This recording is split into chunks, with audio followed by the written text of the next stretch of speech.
இன்னைக்கு என்னம்மா டிஃபன் செய்ய போறேன்? தோசை செஞ்சு கும்போணம் ஸ்டைல் கடப்பா செய்ய போறேன். கடப்பானா என்னம்மா? கும்போணத்தே ஸ்பெஷல் இல்லைன்னா கும்போணம் கடப்பான்னு சொல்லி கடப்பா செய்யறதுதான் ஸ்பெஷல். சூப்பர்மா, செஞ்சு எனக்கு எடுத்து செய்யறத பாப்போமா?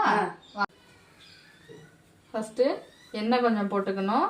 எண்ணெய் போட்டுட்டு எண்ணெய் காயவும் கொஞ்சம் ஹோல் ஸ்பைசஸ் போடணும். எண்ணெய் காயட்டும், 2 நிமிஷம் இருங்க.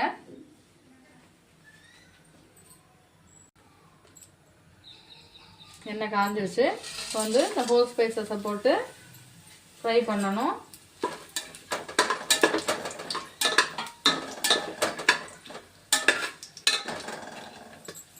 இதை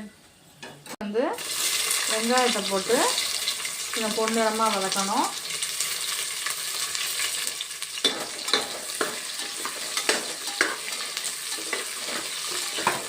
இப்போ பாருங்கள், வெங்காயம் வதங்கிடுச்சு. வெங்காயம் வதங்கவும் தக்காளியும் போட்டு கொஞ்சம் லேசாக வதக்குங்க.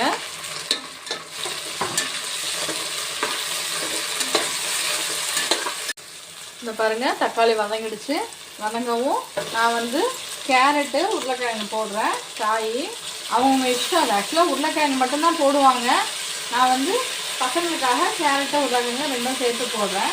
இதையும் போட்டு வதக்கணும். நல்லா வதக்கிட்டு இதுக்கு தேவையான அளவு பாருங்க, காய் இப்படி வதங்கிடுச்சு.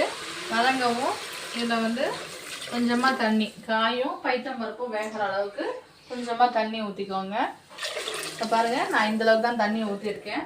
இது கூட மஞ்சள் பொடி போடணும். பாருங்கள், கொஞ்சமாக மஞ்சள்தூள், அப்புறம் கொஞ்சம் நம்ம தேவைக்கேற்ப, அவங்கவுங்க தேவைக்கேற்ப கொஞ்சம் உப்பு.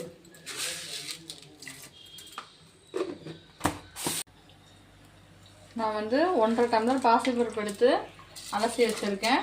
இந்த 1 டம்ளர் பாசிப்பருப்பை இந்த தண்ணியோட இந்த குக்கரில் போட்டு வேக வச்சு, குக்கரில் விசில் விட்டு வேக விட்டுக்கோங்க. நான் எங்களுக்கு குக்கரில் விட்டு வேக விட்டுக்கிறேன். டேரெக்டாக பண்ணுறவங்களும் இருக்காங்க, டேரெக்டாக பண்ணாலும் பண்ணிக்கலாம். இப்போ பாருங்கள், எல்லாம் போட்டாச்சு. இப்போ குக்கரை மூடி போட்டு ஒரு 2 விசில் நான் விட போகிறேன். இப்போ இதில் பச்சை மிளகாய், தேங்காய், பூண்டு, இஞ்சி போட்டிருக்கேன். கொஞ்சமாக பொட்டுக்கடலை, இது எல்லாத்தையும் போட்டு அரைச்சி இந்த கடப்பாக்கு போடணும். இப்போ பாருங்கள், கொதிச்சு வந்துருச்சு. நல்லா காயெல்லாம் வெந்து பாசிப்பருப்புலாம் வந்துருச்சு. இப்போ நெக்ஸ்ட் கருவேப்பிலை அரைச்சி வச்ச விழுத போட போகிறோம்.